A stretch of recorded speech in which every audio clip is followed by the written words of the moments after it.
ఐక్యరాజ్య సమితికి సంబంధించి అతిపెద్దదైనటువంటి సమస్య ఎదురైంది. ఐక్యరాజ్య సమితి సహాయ విధానాన్ని విభాగాలని బ్యాన్ చేసేసింది ఇజ్రాయెల్.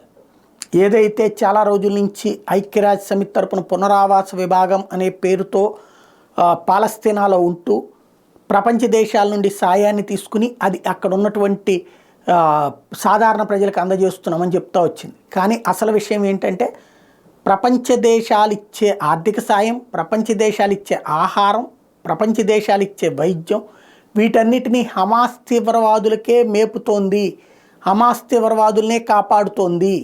హమాస్ తీవ్రవాదుల రక్షణ స్థావరాలుగా ఐక్యరాజ్య సమితికి సంబంధించినటువంటి శరణార్థి శిబిరాలు ఉన్నాయన్నటువంటి నిజాన్ని తాజాగా ఇజ్రాయెల్ అణువణువున బయటపెట్టింది.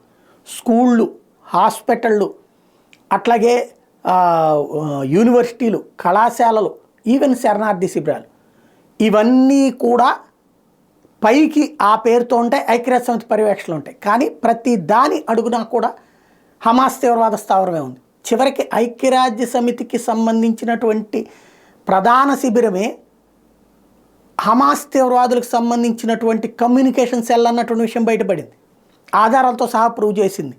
దాంతో ఇప్పటికే వివిధ దేశాలు ఐక్యరాజ్య సమితి ఈ పునరావాస విభాగానికి ఇచ్చే సాయం ఆపేస్తే ఇప్పుడు ఇజ్రాయెల్ టోటల్ సాయాన్ని నిషేధిస్తూ ప్రకటన చేసింది.